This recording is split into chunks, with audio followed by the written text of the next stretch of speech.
बस 1-1 मिनट दोनों साइड से इसे फ्राई कर लीजिए। तो ये लीजिए, हमारा वेज चॉप बनकर बिल्कुल तैयार है।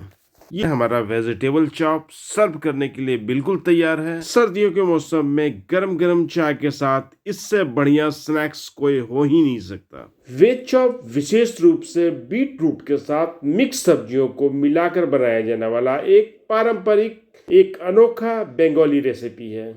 नमस्कार दोस्तों, मिस्टर एंड मिसेस किचन में आप सभी का स्वागत है। तो आज की रेसिपी है बंगाल की सबसे पसंदीदा स्नैक्स। तो आज की रेसिपी आपको बहुत ही पसंद आने वाली है। तो सबसे पहले तो हमारे चैनल को सब्सक्राइब कीजिए और घंटी जरूर दबाइए। तो चलिए बनाते हैं वेजिटेबल चॉप। वेज चॉप बनाने के लिए आप किसी भी सब्जी का यूज कर सकते हैं। बस आपको सिर्फ एक बात का ध्यान रखना है कि उसकी बाइंडिंग के लिए हमेशा आलू का ही यूज करें। आलू मस्ट है, बाकी आप किसी भी सीजनल सब्जी का यूज कर सकते हैं। तो वेज चॉप बनाने के लिए हमने यहाँ पे बारीक कटी हुई आधा कप हरा शिमला मिर्च लिया है, आधा कप बारीक कटी हुई पीली शिमला मिर्च और आधा कप लाल शिमला मिर्च, सभी बारीक कटी हुई टुकड़ों में। उसके बाद मैंने आधा कप गाजर लिया है, इसे भी हमने बारीक टुकड़ों में काट लिया है। गाजर के साथ ही मैंने आधा कप बारीक कटी हुई चुकंदर भी लिया है, साथ ही बारीक कटी हुई धनिया के पत्ते, 2 से 3 चम्मच बारीक कटी हुई हरी मिर्च। यहाँ पे हमने 1 इंच अदरक लिया है, जिसे हमने कद्दूकस से क्रश कर लिया है। अदरक के साथ ही मैंने 1 चम्मच लहसुन का भी पेस्ट लिया है, साथ में 1 कटोरी हमने कैबेज ली है और साथ में 1 कटोरी मटर, बिल्कुल हरी और ताजी। तो यहाँ पे हमने सारी सीजनल सब्जी का ही यूज किया है। और जैसा मैंने बताया था, आलू तो मस्ट है, लेकिन ये हर एक सीजन में आपको मिल जाएगा। तो ये लीजिए, वेज चॉप बनाने के लिए हमारी सारी इंग्रेडिएंट रेडी है। अब आपको सबसे पहले करना है कि कढ़ाई गरम कीजिए और उसमें डालिए थोड़ा सा तेल।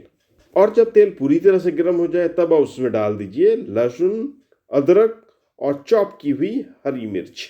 अच्छी तरह से मिलाइएगा और 10 से 15 सेकंड तक इसे कुक कर लिए, जिससे कि अदरक और लहसुन का जो कच्चापन है वो निकल जाए।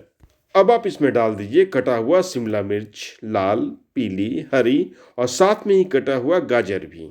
अच्छी तरह से मिलाइएगा और 30 से 40 सेकंड तक इसे तेज हीट में आपको स्टीर करना है, जिससे कि हमारी सब्जियां क्रिस्पी भी रहे और कच्चापन भी निकल जाए। अब आप इसमें डाल दीजिए मटर और कैबेज। अच्छी तरह से मिलाइएगा और तेज हीट पर इसे भी 30 सेकंड तक आपने कुक करना है। तो अब समय है सूखे मसाले डालने का। तो हमने आधा चम्मच हल्दी का पाउडर डाला है, आधा चम्मच लाल मिर्च का पाउडर, आधा चम्मच धनिया का पाउडर, आधा चम्मच भुने हुए जीरे का पाउडर और आधा चम्मच काली मिर्च। सभी मसालों को सब्जियों के साथ अच्छी तरह से मिला लीजिएगा। तो चलिए, सब्जियां तो हमारे मसालों के साथ अच्छी तरह से भुन चुकी है। अब हम इसमें बाइंडिंग के लिए डालते हैं बॉइल्ड और मैश की हुई आलू। हमने यहाँ पे आधा किलो आलू का यूज किया है। अब सारी सब्जियों को मैश्ड आलू के साथ अच्छी तरह से मिला लीजिए। अब इसमें जाएगा सबसे खास इंग्रेडिएंट, चुकंदर। साथ ही साथ आपने यहाँ पे चॉप धनिया के पत्ते भी डाल देना है और नमक स्वाद अनुसार। अब आपको करना क्या है कि गैस की फ्लेम को ऑफ कर दीजिए, सारी चीज़ों को एक बार अच्छी तरह से मिला दीजिए और इसे 15 मिनट के लिए ठंडा होने के लिए छोड़ दीजिए। ये आप देख सकते हैं हमारी सब्जियां कितनी क्रंची और कलरफुल दिख रही है। चुकंदर का जो कलर है वो किसी भी सब्जियों के साथ मिक्स नहीं हुआ है। इसका मेन सीक्रेट ये है कि चुकंदर को डालने से पहले हमने इसे बॉईल कर दिया था और उसके पानी को फेंक दिया था। तो चलिए जी, अब इसे ठंडा होने दीजिए और हम इसके कोटिंग की तैयारी करते हैं। तो सबसे पहले हम बनाएंगे मैदे का घोल। इसके लिए हमने 2 चम्मच मैदा लिया है और थोड़ा सा नमक। अब इसमें हम पानी डालकर एक बैटर तैयार करेंगे, जो ना ही अधिक पतला हो ना ही अधिक मोटा। बिल्कुल इस तरह से हमें एक बैटर तैयार करना है। तो कोटिंग के लिए हमारे मैदे का बैटर तो तैयार हो चुका है। अब हम एक प्लेट में लेंगे 2 से 3 चम्मच मैदा और दूसरे प्लेट में 1 कटोरी ब्रेड क्रम्ब। तो इस तरह से हमारे पास वेज चॉप बनाने के लिए वेज स्टफ तैयार है, लिक्विड बैटर तैयार है, ड्राई पाउडर तैयार है और आखिरी में ब्रेड क्रम्ब, सभी चीज तैयार है। अब हमारे पास जो वेज स्टफ है उसके हमें छोटे छोटे बॉल्स बनाने हैं, बिल्कुल इस तरह से। तो इस तरह के बॉल बनाने के लिए सबसे पहले आप अपने हथेलियों पे तेल या पानी लगाएं।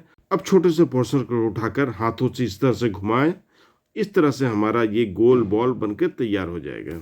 तो इस तरह से वेज स्टफ से आप सारे बॉल बना लीजिए। आप अपने पसंद का कोई भी आकार इसे दे सकते हैं। अब कुछ स्टेप हैं जिसका आपको खास ध्यान रखना है। सबसे पहले स्टफिंग बोल को आप सूखे मैदे में मिलाइए, जिससे कि सूखे मैदे का एक कोट बॉल्स के ऊपर आ जाए। अब इसे हाथों से दबाकर इसे एक बढ़िया सा शेप दे दीजिए। एक बढ़िया सा शेप देने के बाद इसे आपको लिक्विड बैटर में डालना है। बैटर में आपको इस तरह से डालना है कि एक बैटर का पूरा एक कोट इसके ऊपर अच्छी तरह से लग जाए। अब आप इसे बैटर से निकालकर सीधे ब्रेड क्रम्ब में डाल दीजिए। अब इसे सॉफ्ट हाथों से अच्छी तरह मिलाइए, जिससे कि ब्रेड क्रम्ब का एक पूरा लेयर इसके ऊपर अच्छी तरह से आ जाए, बिल्कुल इस तरह से। अब इसे एक प्लेट में रखते जाइए। इसी तरह बाकी बॉल्स को भी पहले सूखे मैदे में, उसके बाद लिक्विड में, उसके बाद ब्रेड क्रम्ब में मिलाकर एक अच्छा सा बेस तैयार कर लीजिए भेज चॉप के लिए। तो ये लीजिए, हमारा कच्चा भेज चॉप बनकर बिल्कुल तैयार है। अब इन सारों को 10 मिनट के लिए इसी तरह छोड़ दिए, जिससे कि ये अच्छी तरह से सेट हो सके। तो इस तरह से 10 मिनट हो चुके हैं। अब हम एक पैन गरम करेंगे और उसमें डालेंगे तेल फ्राई करने लायक। और जब तेल गरम हो जाए तो एक एक करके हम सारे चॉप्स को इसमें डाल देंगे, जितने कि इस पैन में आ सके। गैस के फ्लेम को मीडियम से लो के बीच में रखिएगा और इसे फ्राई आपको अधिक देर तक नहीं करना है, बस एक एक मिनट दोनों साइड से इसे फ्राई कर लीजिए। तो ये लीजिए, हमारा वेज चॉप बनकर बिल्कुल तैयार है। ये ऊपर से थोड़ा क्रिस्पी और अंदर से काफी सॉफ्ट है। इसी तरह हमने स्टेशन में मिलने वाले जो कटलेट होते हैं उससे में भी कुछ बनाया है, इसे भी फ्राई कर लेते हैं। तो इस तरह से हमारा वेजिटेबल चॉप सर्व करने के लिए बिल्कुल तैयार है। सर्दियों के मौसम में गरम गरम चाय के साथ इससे बढ़िया स्नैक्स कोई हो ही नहीं सकता। तो दोस्तों, अगर आपको हमारी रेसिपी पसंद आई तो कमेंट्स जरूर कीजिएगा, और अगर वीडियो पसंद आई तो हमारे चैनल को सब्सक्राइब और शेयर जरूर कीजिएगा, और साथ ही नोटिफिकेशन की घंटी जरूर बजाइएगा, जिससे कि हमारे आने वाली रेसिपी के बारे में आप जान सके। तो दोस्तों, मिस्टर एंड मिसेस किचन में आज के लिए इतना ही। अगले एपिसोड में फिर मिलेंगे किसी नई रेसिपी के साथ। तब तक के लिए धन्यवाद and thank you for watching my recipe.